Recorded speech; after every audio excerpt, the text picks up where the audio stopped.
siyaasiga weyn ee caanka ah ee Soomaaliyeed siyaasi Cabdilaahi Aadan Axmed Kongo ahna la taliyaha dhinaca siyaasadda ee boqorka dalka Shaariq horena uu ahaan jiray qonsulkii dawladda burburtay ee Soomaaliya oo fadhiyay dalka Sacuudi Arabiya ayaa maanta si weyn lagu soo dhaweeyay magaalada Hargeysa iyadoo ay siyaasiga soo dhaweyntiisa maanta ay ka qayb qaateen salaadiin siyaasiyiin culimo iyo dad kale oo badan siyaasi Cabdilaahi Aadan Axmed Kongo markii uu ka soo degay gida diyaaradaha ee magaalada Hargeysa ayaa wax warbaahinta kula hadlay qolka VIP madaarka magaalada Hargeysa isagoo ka warramay dareenkiisa ku aadan imaanshaha uu dalkiisa hooyo oo in badan uu ka maqnaa uu maanta ku soo laabtay siyaasi Cabdilaahi Kongo arrimahaas ka hadlaya ayaa waxa uu yiri inaan maanta Hargeysa oo caynkana imaado waxa aan ilaahay maalintan weyn ee Carafa la taagan yahay inaan Hargeysa anigu imaado maanta qiimo weyn aad iyo aad bay igu leedahay ummadeydii oo aan arkayo oo shaqaysanaysa oo isku duuban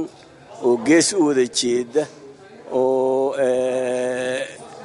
ma aha faqrigu ma ceeb ma aha laakiin si yuhuunta iyo isku kalsoonida yaa muhiim ah nin Umar Dheere la oran jiray oo macallin u ahaan jiray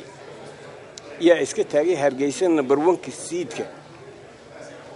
marka soo baxaysagii marka waxaan leeyahay ummad waxa lagu dhisi karaa waxa weeyaan iyadoo isaysata yuhuun jecel xan iyo jalaaf iyadoo la iska daayo danta iyadoo loo wada jeesto iyadoo la yiraahdo guntiga dhiisha la iskaga dhigo dhibaatooyin badan bay haysta laakiin waxa weeyaan dhibaatooyinka ay haysta maaha inaynu emotion ahaano caatifadi ina waasho waa inuu aqli ku daraa haddaynan aqli ku darin wax ku soconaya ma jiraan waxaynu xalaqada wareegayso waa inaynu wax walba inagoo isku kalsoon inaga oo meel ka soo wada jeedna laana waxa jirta haddaynan sidaas samaynin meel gaari karmayno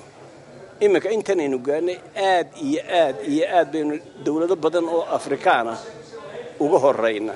dhinaca kalena waxa halkaas ka hadlay isla markaana kamid ah dadkii maanta soo dhaweeyay siyaasi Cabdilaahi Kongo Sultan Yusuf Maxamed Xiire oo kamid ah salaadiinta waaweyn ee Soomaaliland isagoona sultaanku sheegay in Cabdilaahi Kongo iyo siyaasiyiinta waaweyn ee caanka ah isla markaana inta uu joogo wax badan laga kororsan doono Sultan Yusuf Maxamed Xiire oo arrimahaas ka hadlaya ayaa waxa uu yiri aad baanu ugu mahadcelinayaa maanta siyaasiga weyn ee Cabdilaahi Aadan Kongo oo nin weyn oo siyaasi ah oo magaca Soomaaliyeed ama magaca Somaliland ba qiimo weyn ugu fadhiya oo maanta dalkeena ku soo noqday alxamdulillah rabbil caalamiin ilaahay baan ugu mahadcelinayaa maradu maanta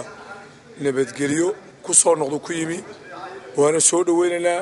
kulli xalfado kale iyo hawlo kale waana sugu imanaynaa marka waxaan ilaahay uga baryaa isagana in ilaahay sharaf iyo cisi